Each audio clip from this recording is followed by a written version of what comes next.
Strategic Dream: Putting the Power of Your Subconscious Mind to Work by Joseph Murphy.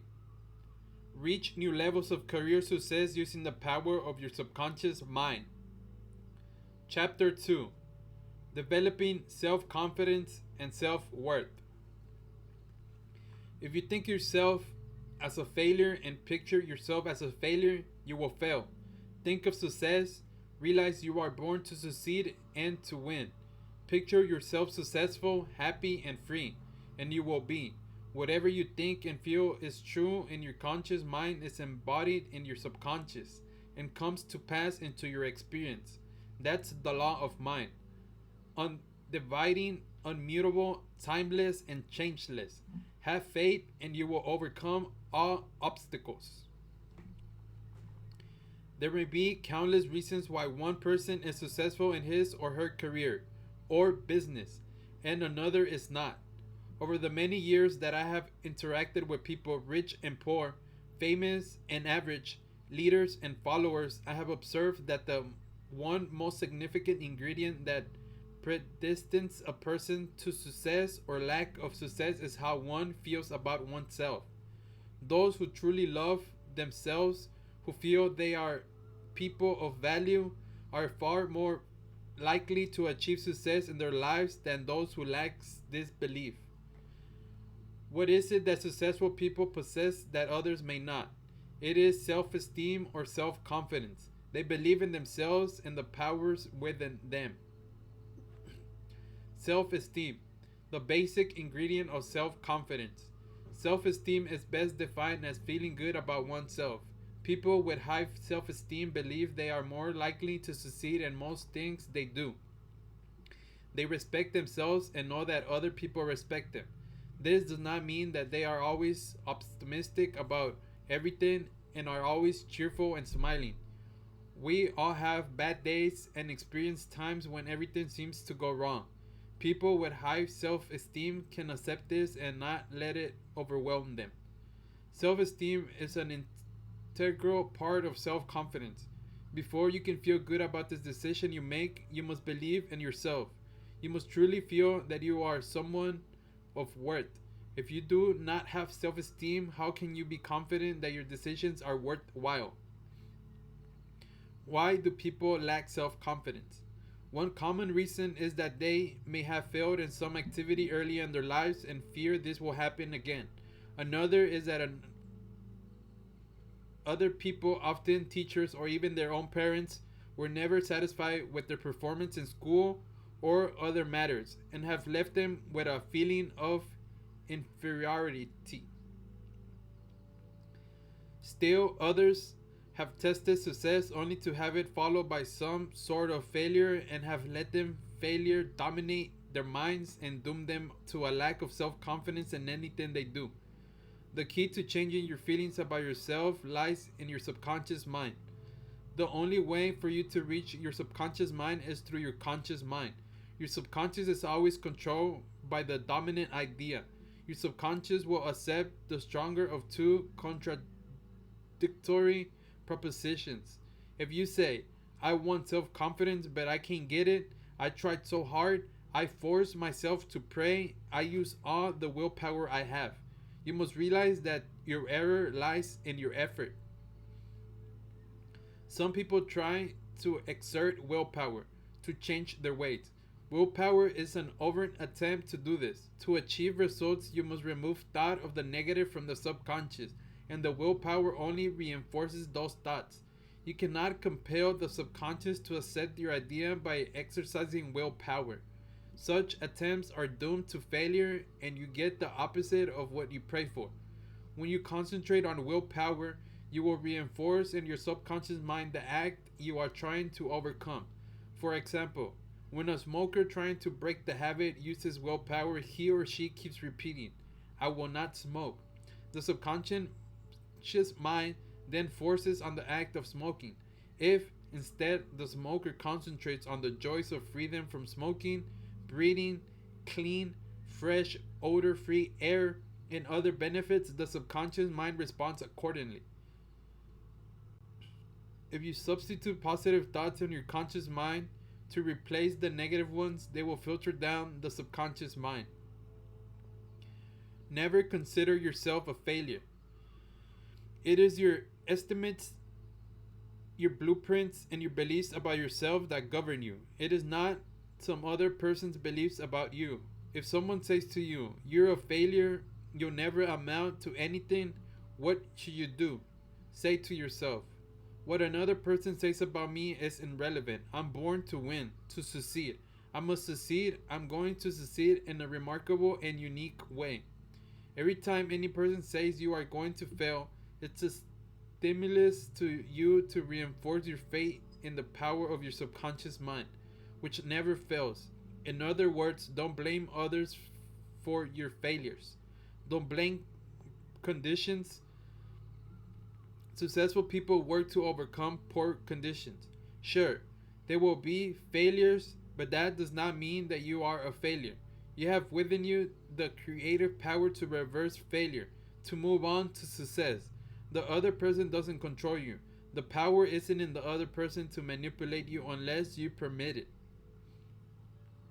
Self-esteem grows within you with each success you have. Self-esteem will even grow when you meet occasional failure if you remember that the power is still with you and you believe in it and you have proven it by your actions. You are what you think you are. You create yourself in the image you have of yourself in your own mind. Self-esteem and self-confidence are nothing more than the projection of your image of yourself. If you maintain a strong positive self-image, you will be a happier and more successful person. You will be a person able to hurdle over roadblocks, no matter how difficult, and achieve the goals you set for yourself. Your greatest need is to believe in yourself, in what you are doing, and in your ultimate destiny. Self-reliance or self-confidence finds its greatest outlet when it is accompanied by the belief that your real self is God-given and that with God all things are possible. Make up your mind now, this minute. You can have what you wish to possess, and it will be done unto you as you believe. Follow the age-old maxim: be sure you are right, then go ahead. Let nothing move you or shake your conviction. Make it part of your mentality. And with this kind of belief, you will inevitably succeed and move forward in life. Create a positive script for your life. Psychologists tell us that each of us creates a script for our lives. The script may be one of optimism or one of pessimism, one that makes us happy or makes us troubled, one that reflects positive attitudes and self-esteem, or one in which negativism dominates our lives, perhaps even self-loathing. Men and women who experience failure early in their careers are subject to a loss of self-esteem and self-confidence. Their early failures affect their physiques. They make subconsciously write for themselves a script of failure, and they will be failures unless they can renew their faith in themselves. If you have written a script of failure, it will dominate your thoughts and actions. You will always consider yourself a failure, and you will be a failure unless you rewrite that script. You are doomed to lifelong failure and unhappiness. Most successful men and women were not born with success implanted in their genes. Stories of these great people often show how they had to overcome poverty, depression, and what appeared to be overwhelming odds before they reached their goals. They did this by rewriting their mental scripts and changing their self-image from negative to positive. Then, by determination, dedication, and hard work, they began to live the success they had scripted. Nobody could have started lower in life than Frederick Douglass. He was born a slave on a cotton plantation. As far as opportunity for self-improvement or self-betterment was concerned, he was in about a hopeless and friendless a condition as any person could be. Supposing when he awoke to a realization of his bondage and the hopelessness of his condition, he had said to himself, "Here I am a slave. No matter how ambitious I am or how anxious to get out of this environment, there is no possibility of my doing so because I was born in slavery. My parents are slaves and my grandparents were slaves. There is no chance for me to get an education or to get started in the world outside of this plantation. If he had reasoned this way with himself, would Frederick Douglass ever have been heard from? Of course he wouldn't. He would have lied and died, even as millions of his fellow bondsmen did, a slave. But he had the will to victory. Instead of saying, I can't and I won't, he said, I can and I will work myself out of this horrible condition of slavery. He wrote a script for himself, calling on the mysterious power latent in every human being that always responds to our call, and conquered all of the apparently insuperable obstacles that stood between him and freedom and education. He learned that the alphabet from posters on fences, from scraps on printed papers, and from an old almanac he had picked up on the plantation. He never saw a real book until after he had learned to read. From such a small beginning in such an iron environment, this slave boy managed to gain his freedom and secure an education. He had an international reputation for himself as the champion of enslaved race, to whose cause he devoted his life. His work brought him to the attention of the President of the United States, who appointed him as the ambassador of Haiti. You too can rewrite the script that is keeping you mired in the bottom of life's pit. It takes dedication and never ending effort. But if you want to climb out that pit, you can. Indeed, you must. Do it. Some steps to take. Love yourself unless you truly respect yourself. You cannot expect others to love and respect you. Trust yourself. Don't hesitate to make decisions about your life. If you set your goals and have confidence that you will succeed, you need not fear making decisions that will help you reach those goals. Attenuate the positive. Sure, you may have some failures along the way, but don't dwell on them. Focus on the achievements you make day by day, and your script of success will be reinforced. Self esteem is perishable, it must be constantly nourished and reinforced. It is nourished by words, by deeds, by attitudes, and by experience, and by your own commitment, you maintain it. Demand a great deal from yourself. When you achieve a small success, congratulate yourself. But this is not the time to become complacent. Use small success as incentives to seek even higher achievements.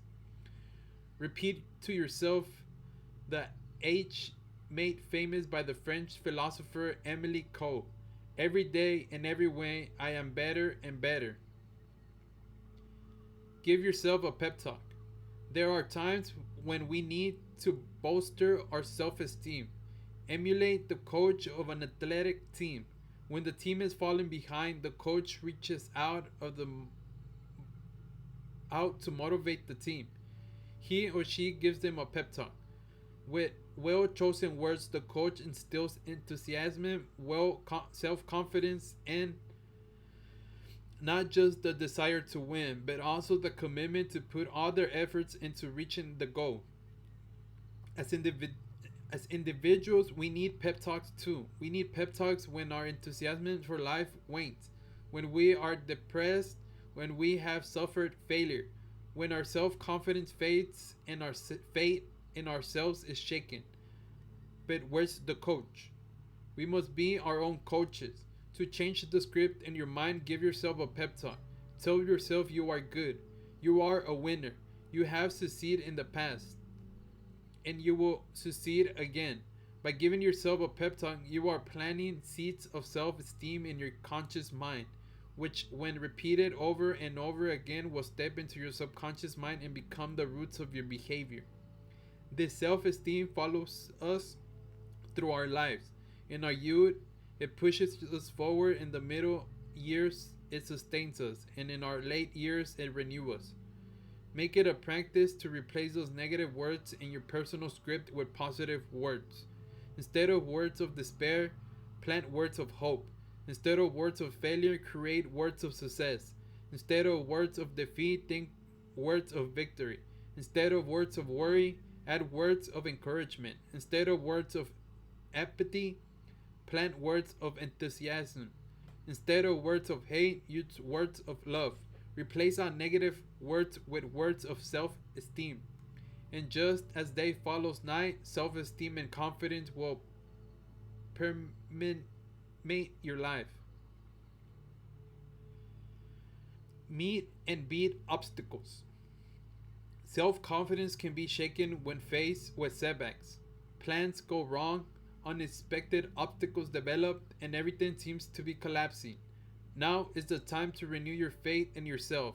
Now is the time to call up all the reserve God has given you and meet and beat the problem. You will succeed, and in that success, you will enhance your self esteem. The best executives commonly agree that the bigger the obstacle, the more self confidence is demanded and the more valuable the experience is. Early in his career, A.G. Lafley, who became the CEO of and Gamble, was in charge of the company's Asian operation during a major Japanese earthquake and the Asian economic collapse. He said that he managed to lead his company through these formidable obstacles by never losing faith in himself and by keeping in mind that one learns 10 times more in a crisis than in normal times. Similarly, Jeff Immelt, who is now the CEO of General Electric, was put on the spot in a crisis in 1988 when millions of refrigerators compressors were found to be faulty. CEO Jack Welch put him in charge of fixing the situation even though Immelt had no prior experience with refrigerators or recalls. He said there's no way he'll be CEO today if he hadn't had the confidence in his ability to deal with that impossible job, a situation many in GE saw as insurmountable obstacle. Another example of overcoming a serious obstacle is that of Cisco CEO John Chambers. He is well known as one of the most dynamic, electrifying speakers in the entire business world. He memorizes just enough of his presentation to have it seem off the cuff. He leaves the podium to address people personally. He never loses eye contact with his audience. He is an onstage wizard whose speeches the Thought Business Press characterizes as astonishing. It is hard to believe that this articulate man had to overcome major obstacles to give him the self confidence to get up before an audience. And what gave him this self confidence? The power he gained from having to overcome dyslexia. In order to manage speaking to an audience at all, Chambers had to develop a Spartan work ethic. Instead of complaining about it, he used the challenge to transform himself. He has said his dyslexia forced him to see the big pictures instead of being mired in details. This has helped his speaking because audiences are often bored with details. His dyslexia also forced him to memorize major sections of his presentation and to prepare for more diligently than most, giving his presentations a rare kind of immediacy and freshness when memorized material is presented with lifelessness. It's anything but rote, and the opposite of words read from page. John Chambers is not just a survivor of a damaging childhood handicap. He did not let his handicap dominate his life. He worked hard to develop self confidence, and as a result, he is a business leader who speaks with conviction and clarity about people's dreams, the value of his products, and the big picture well at all want to see. Stop punishing yourself. What you accept completely in your mind, you will get in your experience regardless of conditions, circumstances, or the power that be. Affirm these results, these truths. Promotion is yours. Success is yours. Right action is yours. Wealth is yours. As you do this, these truths will be deposited in your subconscious mind, the creative medium, and wonders will happen in your life. A legal secretary complained to her pastor, I never get the breaks. The boss and the other people in the office are mean and cruel to me. My relatives have mistreated me at home all my life. There must be some kind of jinx following me. I'm no good. I should jump in the lake. Her pastor explained to her that she was mentally cruel to herself and that her self flagellation and self pity must have been substantiation of confirmation on the external plane of life. If you are mean to yourself, other people are going to be mean to you wherever you go in the universe. If you think you're a worm, everybody is going to step on you. In other words, the attitudes and actions of those around her attested to her confirmed her inner state of mind. She triumphed immediately caused punishing herself. She pictured herself being congratulated by her employer for very efficient work. She also imaged him announcing an increase in salary for her. She constantly diffused love and goodwill to her employer and to all her associates. Having faithfully sustained her mental image many times a day for several weeks, she was completely dumbfounded when her employer not only congratulated her on her work but also, some months later, promoted her to a management position.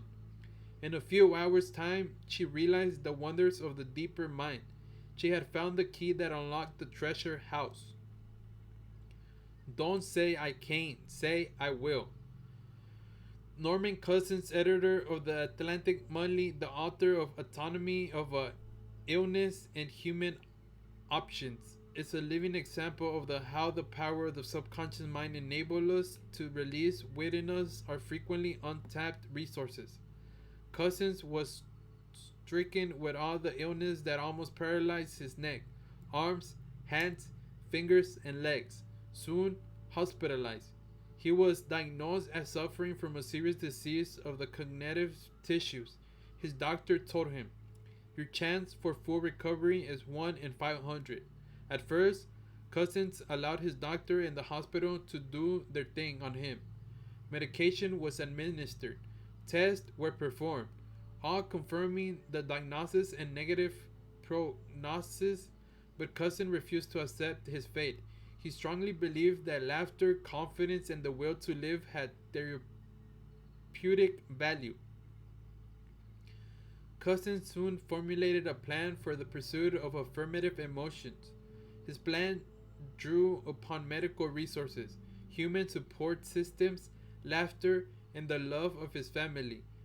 He then walked out of the hospital, secured a room in the hotel, hired his own nurse, and watched funny movies and television programs. 10 minutes of a good, deep belly laugh, he found, would provide him with 2 or 3 hours of pain free sleep, the first in months. Week by week, Norman Cousins gained strength. Year by year, his mobility improved. He firmly believed that his experience was proof of the power of the will to live and the power of self confidence to release and unleash the enormous powers within our nature. Cousins lived an active and productive life for 16 more years. Capitalize on your strengths. Confidence is the very basis of all achievements. There is